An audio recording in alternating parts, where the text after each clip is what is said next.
கிச்சனையே பார்த்து பார்த்து ரொம்ப போர் அடிச்சு போச்சு, வெளியே எங்கேயாச்சும் கூட்டிகிட்டு போகக்கூடாதா அப்படின்ட்டு தெரியாமல் என் ஆற்றுக்காரர்கிட்ட கேட்டுட்டேங்க. உடனே பைக்கை ஸ்டார்ட் பண்ணி ஒரு ஆற்றுக்கிட்ட போய் கொண்டு இறக்கி விட்டுட்டாங்க. என்னங்க போயும் ஆற்றுக்கு கூட்டிகிட்டு வந்திருக்கீங்க அப்படின்னு கேட்டால், நீ நினைக்கிற மாதிரி இது சின்னப்பட்ட ஆறெல்லாம் கிடையாது. டைரக்டர் சங்கரே தேடி வந்து ஷூட்டிங் எடுத்த ஒரு ஃபேமஸான பிளேஸு. கருத்தம்மா முதல் நம்ம வீட்டு பிள்ளை வரைக்கும் பல படங்களை இங்கே ஷூட் பண்ணியிருக்காங்க. சரி ஒன்றை விட்டு இங்கே வீடியோ ஷூட் பண்ணாலாவது உன் வீடியோ ஹிட் ஆகுதா பார்ப்போம் அப்படின்னு சொல்லிட்டு என்ன இங்கே நடக்க விட்டுட்டாங்க. தனுஷ் கூட மாரி 2 படத்தில் பல்லவியை வந்து இந்த பாலத்து வழியை தான் தூக்கிட்டு வருவாங்களாம். இங்கே பார்த்தா நான் என் பொண்ணை இடுப்புலேயே இந்த பாலம் வழியை தூக்கிட்டு வந்திருக்கிறேன்.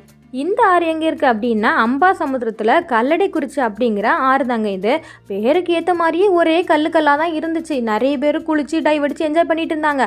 நானும் ஹிட்டு படங்களை கொடுத்த ஆராச்சு அப்படின்ட்டு வளைச்சி வீடியோ எடுத்துகிட்டு இருந்தேன். திடீர்னு பார்த்தா தண்ணிக்குள்ளேருந்து ஒரு லேடி எழும்பி, இந்தாம்மா குளிக்கிறல்லாமா வீடியோ எடுப்ப அப்படின்ட்டு என்ன ஷூட் பண்ண வந்துட்டாங்க.